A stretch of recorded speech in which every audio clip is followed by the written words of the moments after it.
Bharuch પાલેજમાં chicken role આરોગ્ય બાદ 14 વર્ષીય કિશોરનું સારવાર દરમિયાન મોત. પોલીસ અને ફૂડ એન્ડ ડ્રગ વિભાગે તપાસ શરૂ કરી.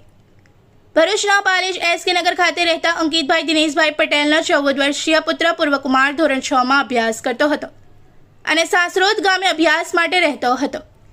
ફરિયાદ મુજબ ગત તારીખ 8 ઓગસ્ટના રોજ સાંજના સમયે પૂર્વકુમાર અને તેની બહેન મોનિકા પાલેજ આમલે સ્ટેન્ડ પાસે આવેલી એક હોટલમાંથી ચિકન રોલ લઈ ઘરે ગયા હતા. 4 ચિકન રોલ પરિવારના 4 સભ્યો પુત્ર કુમાર, તેની બહેન, માતા અને પિતાએ ખાધા હતા. ભોજન લીધા બાદ બીજા જ દિવસે ચારેયની તબિયત લથડી હતી અને ઝાડા ઉલટી શરૂ થઈ હતી. રવિવાર હોવાથી પરિવારજનોએ શરૂઆતમાં સારવાર કરાવી નહોતી. ત્યારબાદ તારીખ 10 ઓગસ્ટના રોજ સવારે તમામને પાલેજ સરકારી દવાખાને લઈ જવાયા હતા, જ્યાં સારવાર શરૂ કરવામાં આવી હતી. તે દરમિયાન પૂર્વકુમારની તબિયત વધુ બગડતા તેને વધુ સારવાર માટે ભરૂચ સિવિલ હોસ્પિટલ ખસેડાયો હતો.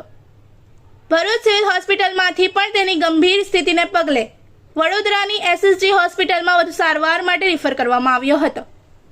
ત્યાં તેને દાખલ કરી સારવાર શરૂ કરવામાં આવી હતી, પરંતુ પરિવારની આશાઓ પર ત્યારે પાણી ફરી વળ્યું, જ્યાં સારવાર દરમિયાન પૂર્વકુમારનું મોત નીપજ્યું હતું.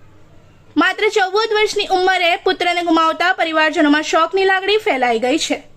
આ અંગે પાલેજ પોલીસે તપાસ શરૂ કરી છે. બીજી તરફ ફૂડ એન્ડ ડ્રગ વિભાગ દ્વારા પણ તપાસ શરૂ કરવામાં આવી છે. इस वीडियो को लाइक करें, हमारे चैनल को सब्सक्राइब कर बेल आइकन जरूर प्रेस करें हमारी न्यू वीडियो सबसे पहले देखने के लिए।